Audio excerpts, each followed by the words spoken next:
Hello दोस्तों, स्वागत है आपका हमारे YouTube channel career for with सीटू में। और आज हम स्टार्ट करेंगे बायोलॉजी। क्या स्टार्ट करेंगे? बायोलॉजी। ठीक है, आज हम बायोलॉजी स्टार्ट करेंगे और बायोलॉजी में देखेंगे ये किसके उद्देश्य से पढ़ाया जा रहा है बायोलॉजी। तो देखिए, ऑल कॉम्पिटिटिव एग्जाम, जो सभी कॉम्पिटिटिव एग्जाम्स होते हैं उनके लिए इम्पोर्टेंट हो। ठीक है, ये जो वीडियो बनाई जा रही है, ये बायोलॉजी की जो क्लास होगी, ये सभी कॉम्पिटिटिव एग्जाम्स के लिए इम्पोर्टेंट होगी। ठीक है, तो सबसे पहले हम बात करेंगे बायोलॉजी में, क्योंकि देखिए साइंस का एक पार्ट है। ठीक है, हमारे और भी वीडियो में आपने देखा होगा, साइंस को हमने समझा होगा, साइंस को हम क्यों पढ़ें, साइंस क्या होता है, साइंस के कितने भाग होते हैं। तो आज हम बात करेंगे बायोलॉजी। ठीक है, बायोलॉजी का देखिए वेटेज क्या है। यदि आप ग्रुप डी एग्ज़ाम की बात करें या अन्य एग्ज़ाम की बात करें, तो ग्रुप डी की यदि बात करेंगे तो इसमें से लगभग 7 से 8 क्वेश्चन रहता है। 7 से 8 क्वेश्चन रहता है, जिसमें फिजिक्स का जो क्वेश्चन होता है ये लगभग 10 होता है, और वही जो केमिस्ट्री का क्वेश्चन होता है वो भी 7-8 होता है। ठीक है, तो कुल मिला के अगर 8, 7, 15, ये 15 और 10 फिजिक्स, 25 क्वेश्चन आते हैं ग्रुप डी। ठीक है, तो देखिए, क्योंकि साइंस जो है वो रेलवे के एग्जाम में सबसे ज़्यादा पूछा जाता है। और जैसे क्या होता है, एसएससी के एग्जाम में ले लीजिए, एसएससी के एग्जाम में मान लीजिए कि बायोलॉजी का जो वेटेज है वो 2 है, और फिजिक्स या केमिस्ट्री का वेटेज जो है ये 3 है। ये टोटल 5 क्वेश्चन आते हैं। ठीक है, तो इस प्रकार ये होता है बायोलॉजी। तो सबसे पहले हम देखेंगे कि बायोलॉजी होता क्या है। बायोलॉजी की खोज, बायोलॉजी की जनक कौन है, बायोलॉजी शब्द किसने दिया, इन सब सारे मुद्दों पर चर्चा करेंगे।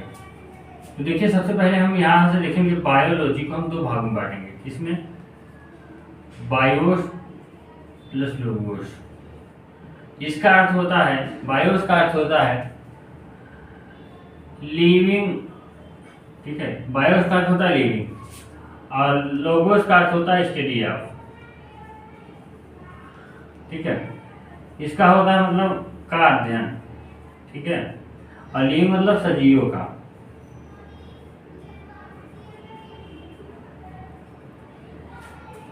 विज्ञान की वह शाखा जिसमें हम सजीवों का अध्ययन करते हैं। किसका अध्ययन करते हैं? सजीवों का अध्ययन करते हैं। विज्ञान की वह शाखा जिसमें हम सजीवों का अध्ययन करते हैं, उनमें होने वाली क्रियाओं का अध्ययन करते हैं।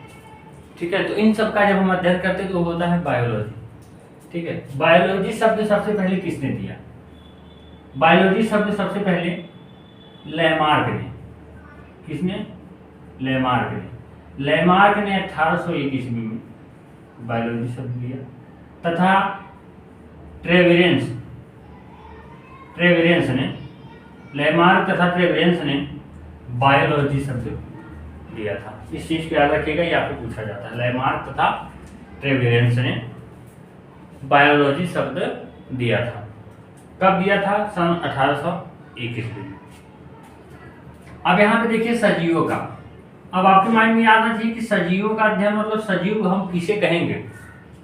ठीक है, सबसे पहले आपके माइंड में आना चाहिए कि सजीव हम किसे कहेंगे। तो सजीव हम इसे कहेंगे जिसमें क्या होता है, जिसमें पाचन क्रिया होती है, जिसमें क्या होता है, वृद्धि होती है, जिसमें क्या होता है, प्रजनन होता है, जिसमें क्या होता है, पोषण की आवश्यकता होती है। इन सब सारी चीजों, ये सब जो क्रियाएं होती हैं, इनको हम लोग क्या करते हैं, सजीवों के अंतर्गत रखते हैं। ठीक है, इनके अंदर हम सजीव को कैसे पहचानेंगे? तो सजीव वे होते हैं जिनमें क्या होती है, सजीव वे होते हैं जिनमें पाचन क्रिया होती है। जिसमें पाचन क्रिया होती है, उनकी वृद्धि होती है, ठीक है, और क्या होता है, उनमें जैविक क्रियाएं होती हैं। ठीक है, उनमें जैविक क्रियाएं होती हैं। ये सब क्या होती हैं? जैविक क्रियाएं भी होती हैं।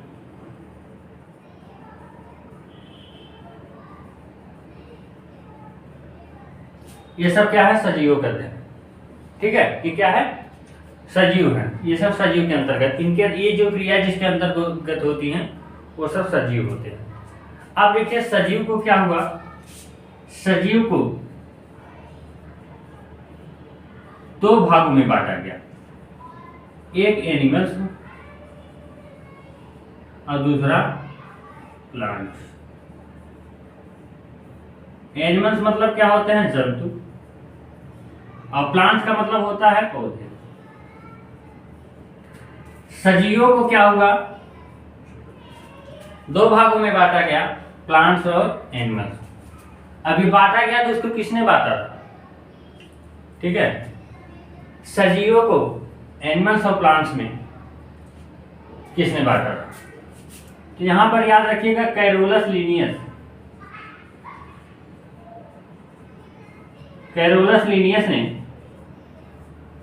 इनको दो भागों में बांटा था, एक जंतु और एक प्लांट।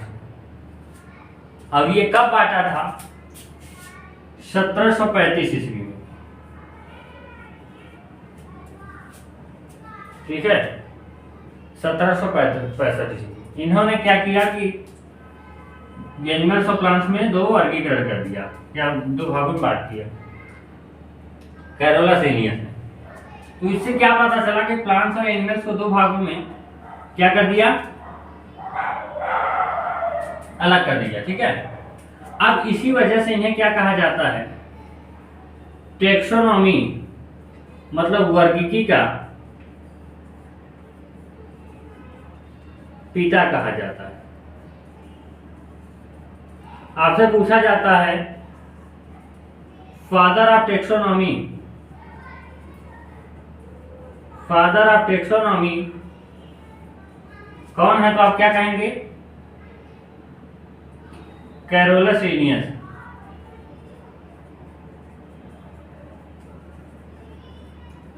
ठीक है, कौन है, कैरोलस लीनियस। और उसके बाद हम आगे देखेंगे, कैरोलस लीनियस के बाद यहां से हम आगे देखेंगे ये जो बायोलॉजी शब्द है ये कौन सी भाषा का शब्द है। ये देखिए जो बायोलॉजी है ये ग्रीक वर्ड है। कौन सा शब्द है, ग्रीक वर्ड। बायोलॉजी को ग्रीक वर्ड से लिया गया है, जिसको लैमार्क और ट्रेवेरेंस ने 1801 ईस्वी में बायोलॉजी शब्द को दिया था। बायोलॉजी को हम दो भागों में बांटते हैं, BIOS plus logos, living and study of. मतलब बायोस का मतलब होता है लिविंग, लोगोस का मतलब होता है स्टडी ऑफ, मतलब सजीवों का अध्ययन क्या कहलाता है, बायोलॉजी। पाचन क्रिया जिसमें होती है, वृद्धि जिसमें होता है, प्रजनन जिसमें होता है, पोषण होता है, जैविक क्रिया, ये सारी चीजें होती है जिसमें तो क्या होता है, सजीव होता है। सजीवों को दो भागों में कैरोलस लीनियस ने 1735 ईस्वी में बांटा था, एनिमल्स और प्लांट्स में। टैक्सोनॉमी का इन्हें पिता कहा जाता है। टैक्सोनॉमी का हिंदी अर्थ होता है वर्गीकी या वर्गीकरण का पिता कहा जाता है, ठीक है। इसके बाद हम आगे देखेंगे, इसके बाद हम आगे देखेंगे बायोलॉजी को दो भागों में बांटते हैं। क्या करते हैं, बायोलॉजी को दो भागों में बांटते हैं। यहां से देखिएगा, बायोलॉजी को दो भागों में बांटते हैं।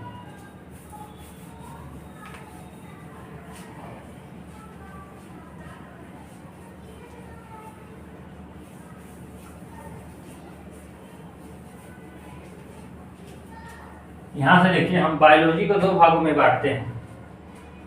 पहला क्या होता है, जीरोलॉजी, जूलॉजी होता है। दूसरा क्या होता है, बॉटनी, ठीक है। क्या होता है, जूलॉजी और बॉटनी। जूलॉजी को क्या कहते हैं, जूलॉजी को कहते हैं जंतु विज्ञान, और बॉटनी को क्या कहते हैं, पादप विज्ञान या वनस्पति विज्ञान। पादप विज्ञान या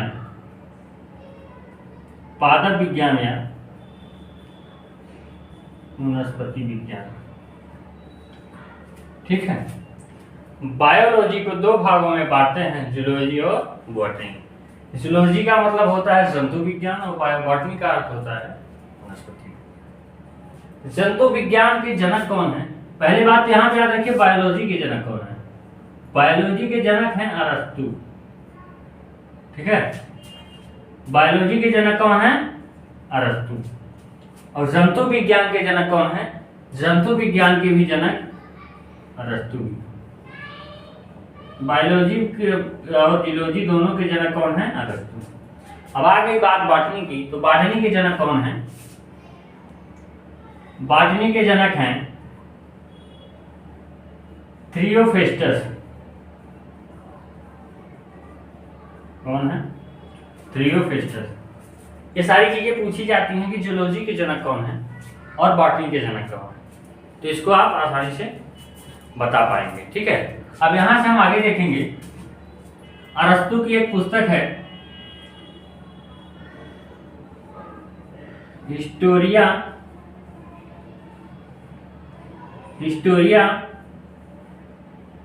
एनिमिलिया। ठीक है, हिस्टोरिया एनिमिलिया, जिसमें इन्होंने 500 जंतुओं के बारे में बताया हुआ है। आपसे पूछा जाएगा बुक का नाम दिया रहेगा कि अरस्तु की कौन सी पुस्तक है जिसमें उन्होंने 500 जंतुओं के बारे में बताया हुआ है। Historia Animalia. ठीक है, जब अरस्तु ने हिस्टोरिया एनिमिलिया नामक पुस्तक में 500 जंतुओं के बारे में बताया, थियोफ्रेस्टस ने भी क्या किया? इनकी एक पुस्तक थी, कौन सी थी इनकी पुस्तक? हिस्टोरिया प्लांटेरम नामक पुस्तक में 500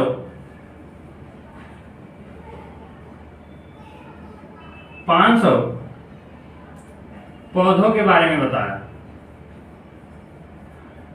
क्या हुआ? 500 पौधों के बारे में बताया। यहाँ से आप याद रखेंगे बायोलॉजी के जो जनक है अरस्तु है। अरस्तु है बायोलॉजी को 2 पार्टों में बांटा गया है, जूलॉजी, बॉटनी।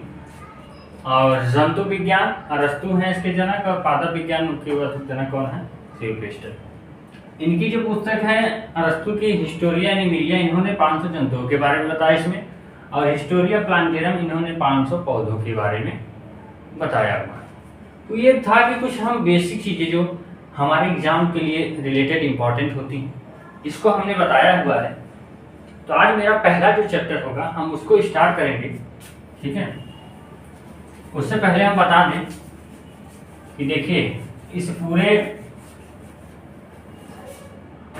पूरे नोट्स आपको इसका पूरा नोट्स मिल जाएगा। ठीक है, इसका आपका पूरा नोट्स मिल जाएगा। आप क्या करिएगा, पहली बात तो हमारे चैनल के कैरियर पूर्व विथ C2 के आप क्या करिएगा, टेलीग्राम पर ये सर्च करिएगा। टेलीग्राम पे आप मैसेज करेंगे इसके PDF के लिए, तो इसका PDF मिल जाएगा आपको। बायोलॉजी या फिजिक्स या केमिस्ट्री किसी की भी PDF आपको मिल जाएगी, इस चीज़ को याद रखिएगा। तो सबसे पहली बात आज हम स्टार्ट करेंगे। पहला हमारा जो चैप्टर रहेगा, पहले हम सिलेबस के बारे में थोड़ा सा देख लेते हैं। अभी कोई बेसिक सारी चीज़ें थी, तो सबसे पहले हम स्टार्ट करेंगे human digestive system. Human digestive system, मानव पाचन तंत्र। क्या स्टार्ट करेंगे? मानव पाचन तंत्र। ये क्या है? बायोलॉजी। मानव पाचन तंत्र, ह्यूमन डाइजेस्टिव सिस्टम। ठीक है, अब यहां से हम सबसे पहला इसमें पॉइंट देखेंगे पाचन तंत्र होता क्या है। सबसे पहला हमने कहा है कि शब्दों पे आप ध्यान दीजिए। सबसे पहले हमें समझना है कि पाचन तंत्र होता क्या है। आपको यहां से कहीं ना कहीं एक शब्द मिल रहा है पाचन। तो पाचन के बारे में आप जानते हैं कि ऐसा तंत्र जो पाचन क्रिया में भाग लेता है, ऐसा तंत्र जो पाचन क्रिया में भाग लेता है पाचन तंत्र कहलाता है। ठीक है, ऐसे तंत्र जो पाचन क्रिया में भाग लेते हैं पाचन तंत्र कहलाते हैं।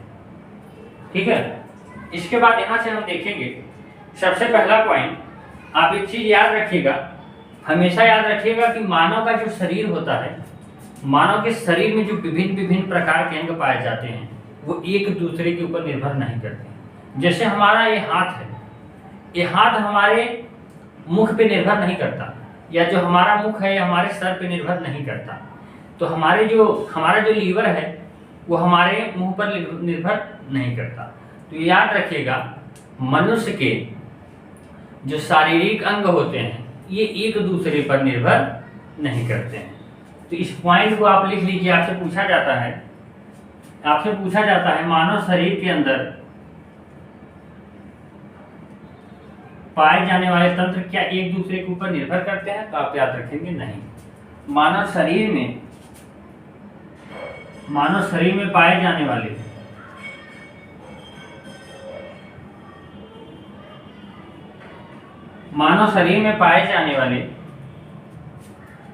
तंत्र एक दूसरे के ऊपर निर्भर नहीं करते।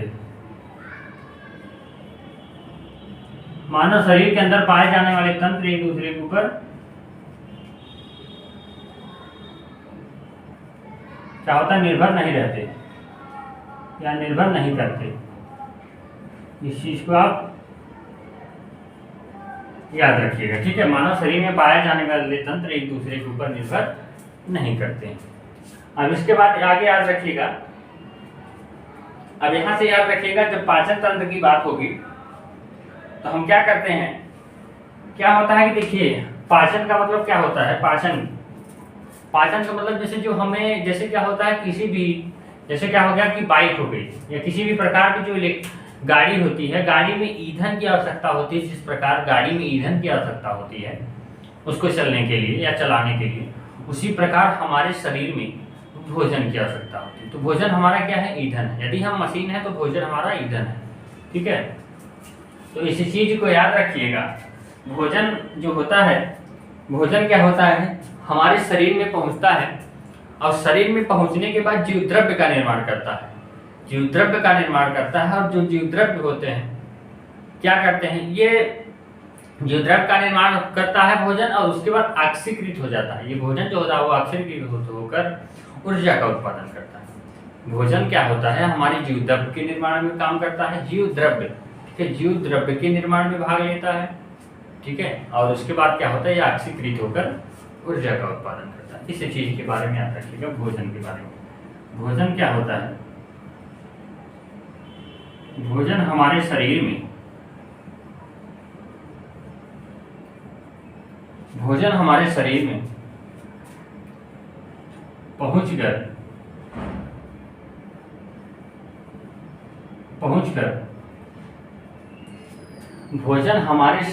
पहुंचकर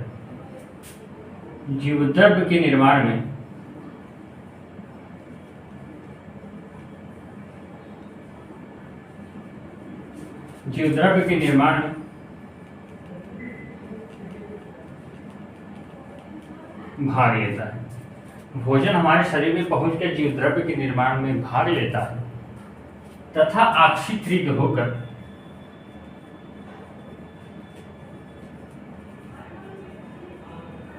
ठीक है, तथा ऑक्सीकृत होकर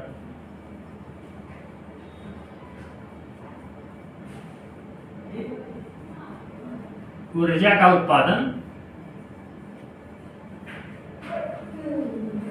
करते हैं। ठीक है, भोजन हमारे शरीर में पहुंचकर जीव द्रव्य के निर्माण में भाग लेता है तथा ऑक्सीकृत होकर ऊर्जा का उत्पादन करते हैं। इतना आप समझ चुके होंगे। अब यहाँ पे आपके माइंड में चीज आना से भोजन हमारे शरीर में पहुंचकर ये जीव द्रव्य क्या होता है, इस चीज को समझने की कोशिश करिए। ठीक है, भोजन हमारे शरीर में पहुंच के जीव द्रव्य के निर्माण में भाग लेता है। तो सबसे पहले हमें समझना है कि जीव द्रव्य क्या होता है। ठीक है, अब हम जीव द्रव्य के बारे में देखेंगे, क्योंकि हमें सबसे पहले समझते हुए चलना है, छोटे छोटे टॉपिक्स को समझते हुए चलना है, जिससे क्या होगा हम समझ पाएंगे, अच्छे से समझ पाएंगे। अब जीव द्रव्य क्या है होता है, आप याद रखिए जो हमारी कोशिका होती है, कोशिका, ठीक है, कोशिका के अंदर पाए जाने वाले, जो कोशिका होती है उसके अंदर क्या होती है, कोशिका भित्ति, ठीक है। कोशिका भित्ति के अंदर जो भी चीजें पाई जाती हैं, ठीक है, जो भी चीजें पाई जाती हैं कोशिका के अंदर, जो भी सारी चीजें पाई जाती है कोशिका के अंदर, वो सारी चीजें क्या कहलाती हैं, जीव द्रव्य कहलाती हैं। इस चीज को आप याद रखिएगा, ठीक है। तो जीव द्रव्य के निर्माण में भाग ले रहे हैं तो याद है आपको पता होना चाहिए। अब जीव द्रव्य को, ठीक है, जीव द्रव्य को क्या है, जीव द्रव्य को इंग्लिश में कहते हैं प्रोटोप्लाज्म। जीव द्रव्य को क्या कहते हैं, प्रोटोप्लाज्म, ठीक है, इसको याद रखिएगा। और जीव द्रव्य के अंदर का जैसे क्या होता है, कोशिका झिल्ली होती है, माइटोकॉन्ड्रिया होता है, गाल्जी काय होता है, और भी सारी चीजें जो होती हैं ये सब क्या होती हैं, जीव द्रव्य होता है। इन्हीं के निर्माण में क्या होता है, हमारा भोजन भाग लेता है। तो आप याद रखिएगा जीव द्रव्य की खोज किसने की थी।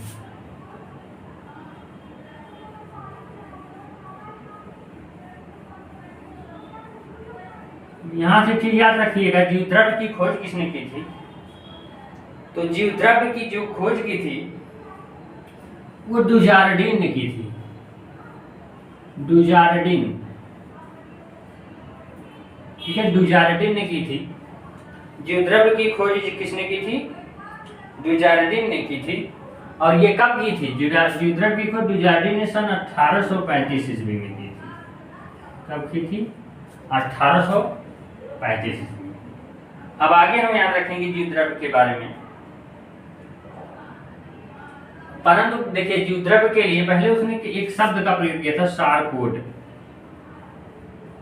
परंतु उसके लिए उन्होंने सारकोड शब्द का प्रयोग किया था।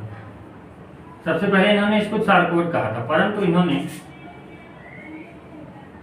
इसे सारकोड शब्द प्रयोग किया था।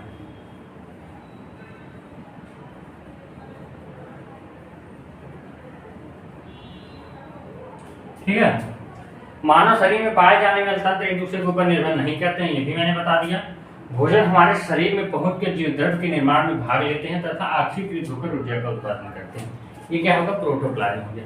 अब हम देखेंगे जीव द्रव्य की खोज डुचार्डिन ने सन 1835 ईस्वी में करी थी। अब सारकोड क्या होता है, तो सारकोड क्या है कि जो डुचार्डिन ने है, उस जीव द्रव्य से पहले डुचार्डिन ने सारकोड कहा था। ठीक है, सारकोड शब्द का प्रयोग किया था। ठीक है, जिसे क्या हुआ 1837 ईस्वी, मतलब इसके 2 साल बाद 1837 ईस्वी में पुरकिंजे, कौन, पुरकिंजे ने इसे जीव द्रव्य कहा। क्या कहा, जीव द्रव्य कहा। यहां से आपको समझ में आ गया होगा पुरकिंजे ने क्या कहा। ठीक है, अब इसके बाद हम आगे देखेंगे। ये हो गया मानव पाचन तंत्र में, हमने जीव द्रव्य के बारे में देख लिया, इसकी खोज की थी डुचार्डिन ने सन 1835 ईस्वी में। अब यहां से हम आगे देखेंगे पाचन तंत्र के भाग। ठीक है, अब इतना लिख लीजिएगा। अब इसके बाद हम देखेंगे पाचन तंत्र के भाग।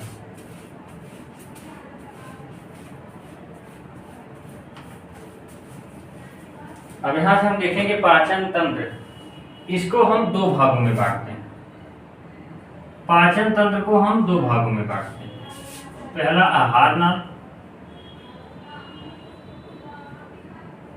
और दूसरा संबंध पाचन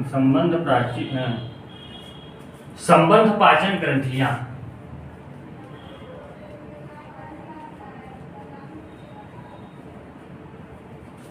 मानव पाचन तंत्र को हम 2 भागों में बांटते हैं, एक आहार नाल, एक संबंध पाचन ग्रंथियां। तो सबसे पहले हम देखेंगे आहार नाल क्या होती है, आहार नाल क्या होती है और संबंध पाचन ग्रंथियां क्या होती है। ठीक है, सबसे पहले हम देखेंगे आहार नाल क्या होती है और संबंध पाचन ग्रंथियां क्या होती हैं। तो सबसे पहले आप देखिए आहार नाल को एलिमेंट्री कैनाल कहते हैं।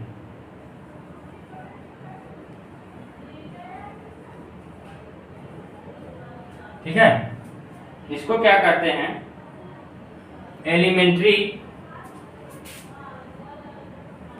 एलिमेंट्री कैनाल कहते हैं। ठीक है, और उसके बाद संबद्ध पाचन ग्रंथियां जो होती हैं हो जाएगा एसोसिएटेड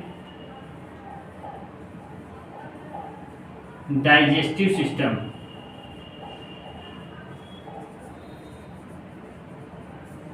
ठीक है, संबद्ध पाचन ग्रंथियां कहा तो एसोसिएटेड डाइजेस्टिव सिस्टम। आहार नाल होता है एलिमेंट्री कैनाल। अब यहाँ पे देखिए इसके क्या होते हैं, आहार नाल के 4 भाग होते हैं, 5 भाग होते हैं। ठीक है, आहार नाल के कौन कौन से भाग होते हैं? आहार नाल सबसे पहले क्या होता है इसको देखेंगे।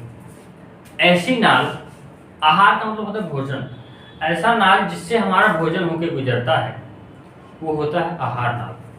ठीक है, और संबद्ध पाचन ग्रंथियां का मतलब ये होता है कि ऐसी ग्रंथियां या ऐसे तंत्र जो जिससे क्या होता है भोजन होके नहीं गुजरता है परंतु वो पाचन क्रिया में सहायक होती है। ठीक है, तो ये क्या हो जाती है, संबद्ध पाचन ग्रंथियां। और क्या हो गया आहार नाल। आहार नाल के क्या क्या भाग होते हैं? सबसे पहले हम भोजन जब खाते हैं तो हमारे मुख में जाता है, आहार नाल का भाग हो जाएगा मुख। उसके बाद क्या जाता है, ग्रास नली, ग्रास नली में जाता है। ग्रास नली के बाद आमाशय में जाता है। आमाशय के बाद क्या जाता है, छोटी आंत में जाता है। और उसके बाद बड़ी आंत में जाता है। उसके बाद क्या होता है, गुदा द्वार से बाहर निकल जाता है।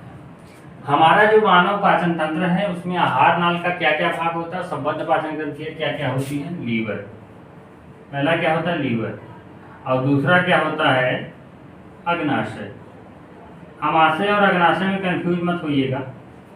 ठीक है, मुख होता है, मुख या मुख गुहा,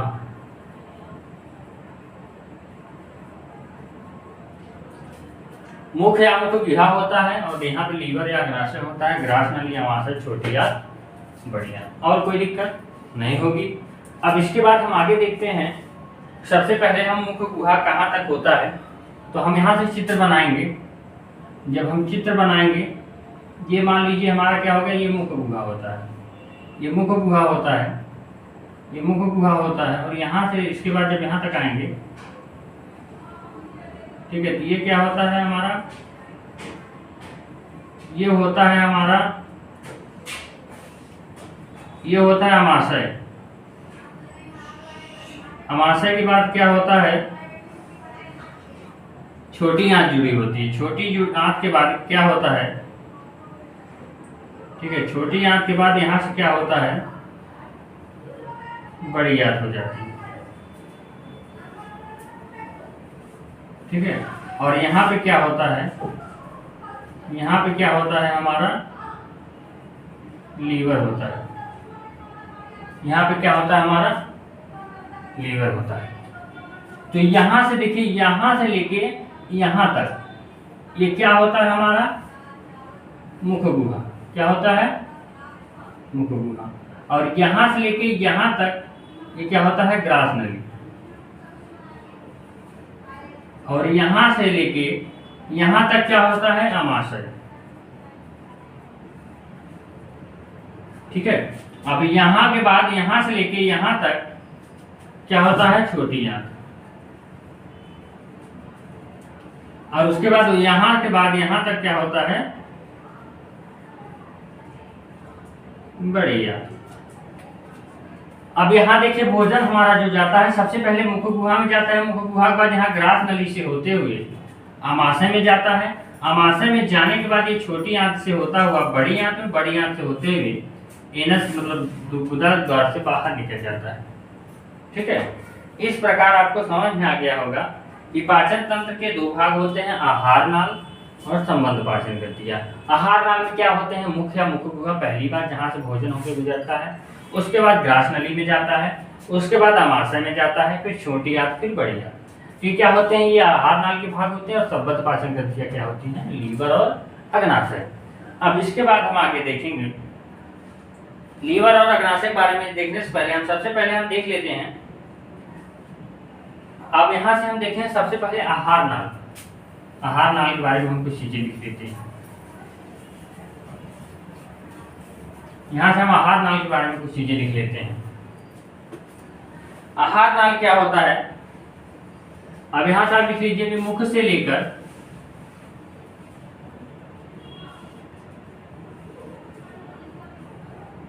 गुदा तक जिसमें से होकर भोजन गुजरता है उसे आहार नाल कहते हैं।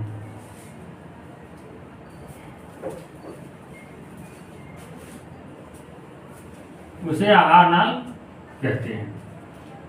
और उसके बाद याद रखिएगा, मुख से लेकर गुदा तक जहां से जिसमें से होकर भोजन गुजरता है, ये क्या होता है? आहार नाल।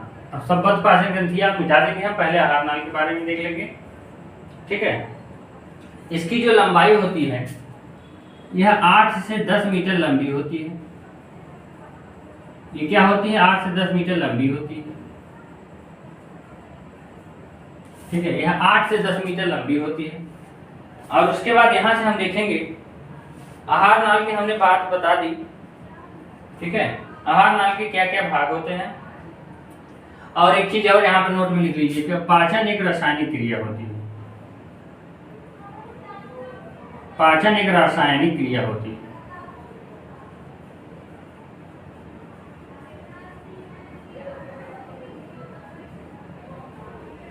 पाचन एक रासायनिक क्रिया होती है। अब यहां से देखिए रासायनिक क्रिया क्या होता है, हमें शब्दों से समझना है। ऐसी क्रिया आपको पता है, रासायनिक क्रिया में बताया गया, रासायनिक परिवर्तन में बताया गया है ऐसा क्रिया जिसमें क्या होता है कि जो एक नए पदार्थ का निर्माण हो जाता है। जैसे हमने भोजन किया, भोजन करने के बाद वो क्या होता है, भोजन किया, भोजन ग्रहण करने के बाद उसका पाचन हो गया। पाचन के बाद क्या हो गया? पाचन के बाद होता है अवशोषण हो गया। अवशोषण होने पर समावेश होता है, उसके बाद मल त्याग। तो जो हमारा भोजन है और जो हमारा मल है, तो क्या मल से दोबारा भोजन प्राप्त किया जा सकता है? नहीं किया जा सकता, कि भोजन जो है हमारा मल में चेंज हो गया। ठीक है, उसका रंग रूप परिवर्तन हो गया। ये क्या हो गया? रासायनिक क्रिया हो गई। जैसे क्या है, बर्फ है, बर्फ से हम पानी जो बनाते हैं, या पानी से जब हम बर्फ बनाते हैं, पानी से जब हम बर्फ बनाए और फिर बर्फ से ही पानी प्राप्त हो जाता है, ये क्या होती है? भौतिक क्रिया होती है। ठीक है, क्योंकि हमने अपने अवस्था को पुनः वापस प्राप्त कर लिया। बहुत क्या हुआ कि हमने क्या हुआ, अपनी अवस्था को फिर वापस प्राप्त कर लिया। पहले बर्फ, पानी से बर्फ बना और बर्फ को पिघला के फिर पानी प्राप्त कर लिया, उसी अवस्था में आ गया। लेकिन क्या होता है, क्या हम भोजन को उसी प्रकार मल से वापस पा सकते? नहीं पा सकते। ठीक है, याद रखिएगा ऐसी क्रियाएं जिसमें क्या होता है, एक नए पदार्थ का निर्माण हो जाता है और नया पदार्थ वापस उस अवस्था में नहीं आ पाता, वो रासायनिक क्रिया होती है। ठीक है, जैसे दूध से जब दही बन जाता है, आपसे पूछा जाता है दूध से दही बनना कौन सी क्रिया है? तो दूध से दही बनना एक रासायनिक क्रिया है। कैसे? जब दूध से दही बन जाता है तो क्या दही से दूध दोबारा प्राप्त किया जा सकता है? नहीं। इस प्रकार आप समझ जाएंगे कि रासायनिक क्रिया क्या होती है। ठीक है, तो पाचन क्या है? पाचन एक प्रकार की रासायनिक क्रिया है।